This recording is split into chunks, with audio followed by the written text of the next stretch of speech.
Hello, my name's Paul Hardy.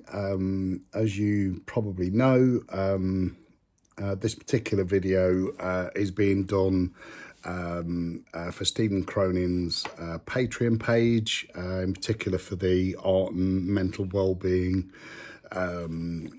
community section on his Patreon site, and also for his YouTube site as well.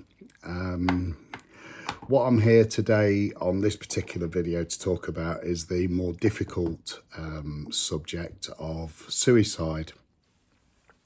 Suicide can be a very difficult subject to discuss for many people, but I found that in the past it's mainly not necessarily for the individual, but more for the carers of that particular person, the family and friends of that particular person, because obviously it deals with, potentially deals with the end of their life, which is obviously a very upsetting and difficult thing to discuss. And as a result, sometimes we don't always talk about the subject of suicide. We kind of steer away, kind of try and fluff it up a little bit, and whatever. What I like to do with a lot of mental health issues is not only break down the stigma, but also to break down the barriers of things that are not discussed. I think it's vitally important that all aspects of mental health, no matter how difficult and how upsetting they can be, are spoken about. And that way, obviously it brings those issues out into the open. But also ultimately will help to, to sort of, I don't like to say the word cure, but it will ease the issues of mental health for the person involved, for the actual sufferer. So that's the purpose of the video. My experiences with clashes with suicide, if you like, date back to 2008, which was a period of time which was quite horrendous for me at the time. I had to sort of finish work due to multiple health issues, combined with the mental health issues as well. And I had the first of my sort of 3 heart attacks. And I was in a position where I just couldn't continue to work with the job that I was doing, or indeed any others. So I had to take kind of early retirement at that point. But my experience with suicide at that particular time, going back to that particular time, made me actually kind of seek help, because it did particularly shock me at the time. It did frighten me at the time, and it wasn't a nice experience at all. The actual experience involved kind of a bit of psychosis as well. Psychosis was with basically, what I mean by psychosis is obviously hearing voices, and voices that were encouraging me to take further action as far as suicide was concerned. I think firstly, a lot of people that suffer with mental health issues have at some point thought about suicide, thought about ending it, thought about ending the pain and distress that mental health issues cause, and it's just not a nice experience at all, especially combined when you've got other things encouraging you. It comes at a difficult point where your mind is not necessarily telling you the full facts. It's not being truthful. It's telling you that ending your life will be the best thing.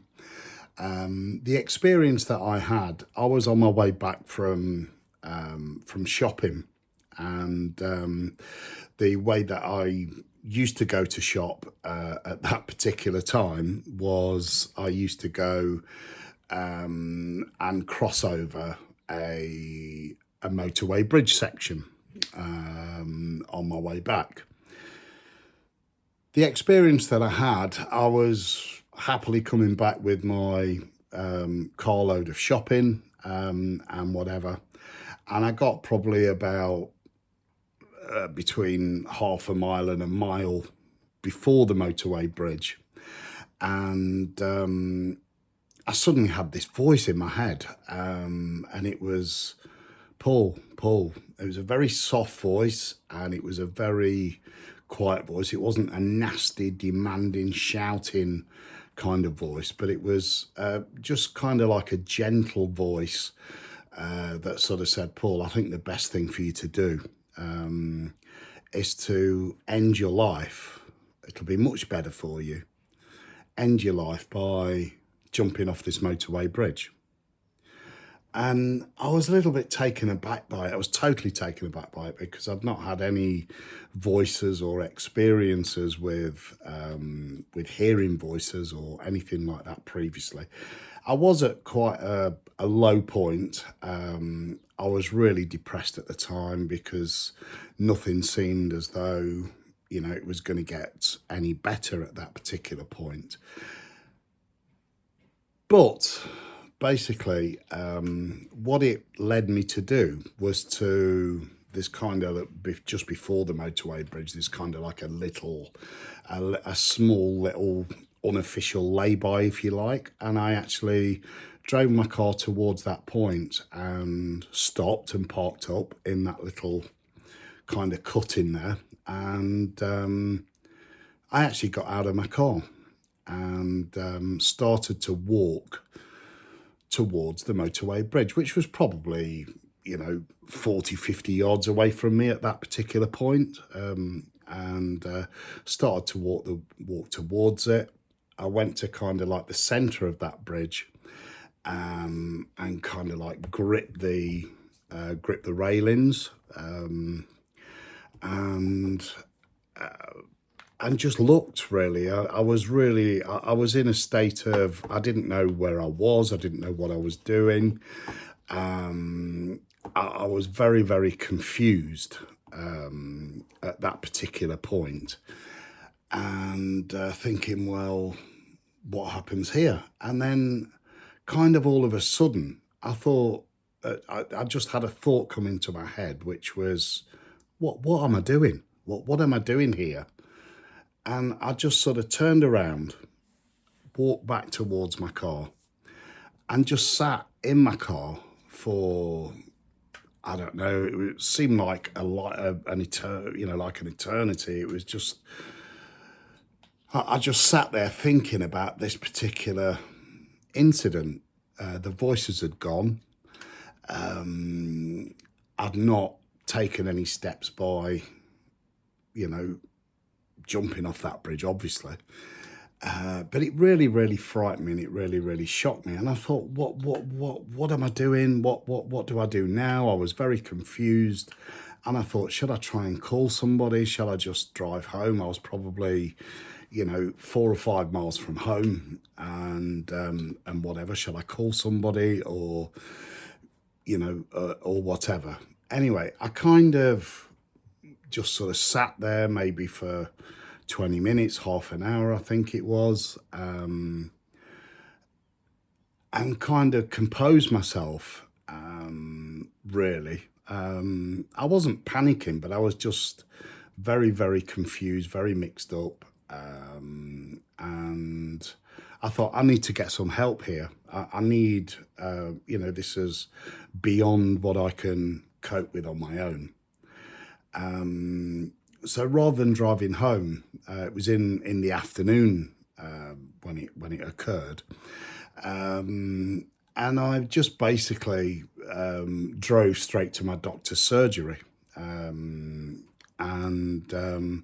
went in there spoke to the receptionist, and I said, I need to get an emergency appointment with the doctor, and explain what had happened and so on and so forth. And eventually, after the usual battle about getting an appointment with that particular surgery that I was at the time, I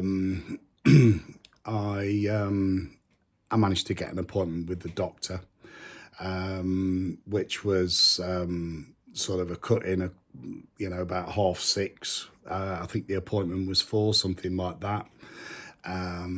I went back to see the doctor and explained what I've just explained on the video here, and basically, he said it seems as though you are suffering a lot with your mental health. It's beyond kind of my experience and my expertise in sort of dealing with it. But I will refer you to to a psychiatrist and so on, and that was basically the experience that I had. Fortunately, it did lead me to getting some help at that particular time, and then going on to some medication, which did at that particular point in my life did actually calm me down. I often think back to this particular time and think, why did it happen? Why does psychosis happen? I can't really give an explanation to it, and nor can the doctors or psychiatrists I've ever spoken to about where it comes from. But all I can say to anyone that's kind of either suffered anything like that or has contemplated obviously doing it, please, all I can do is plead with you to say that to try and get some help, try and get to see someone.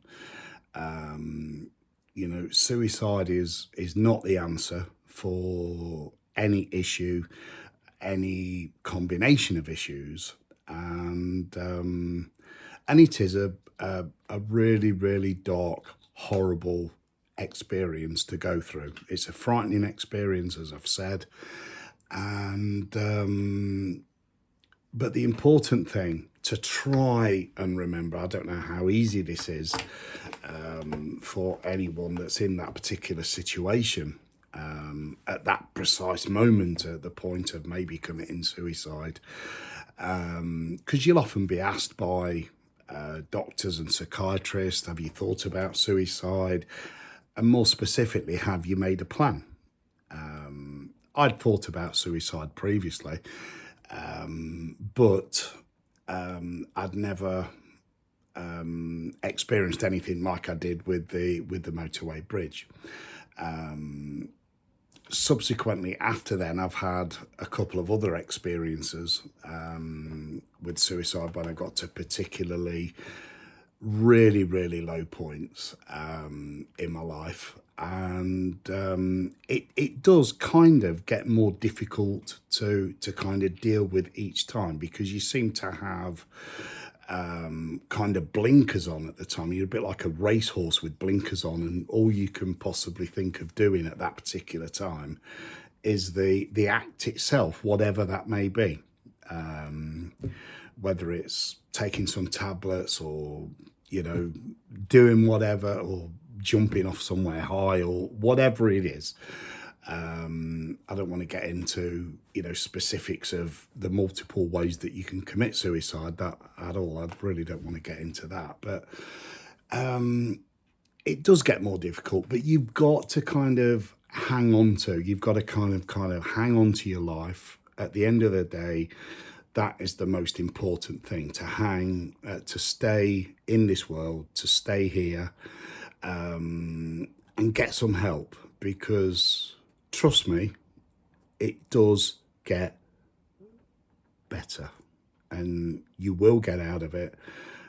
it's not an overnight thing. It's not with issues with mental health. It is it's not an overnight thing, and it's something that needs work. But you will get there. Anyway, that's basically the end of this particular video, which is I hope that this video in some way may help someone. Please go and get some help, seek some help. Follow the post that we have on Patreon on the art and mental well-being side of things. It's aimed purely at sort of helping people through those difficult times. Post as much or as little as you want to, and more importantly, try and get some respite from it, from the pain of your mental health issues. Good luck with your painting. Follow Stephen's site for the painting. That's mainly what it's for, as a guide away from more dark and depressing activities. Anyway, thank you for listening, and I'll be back again at some other point with another video.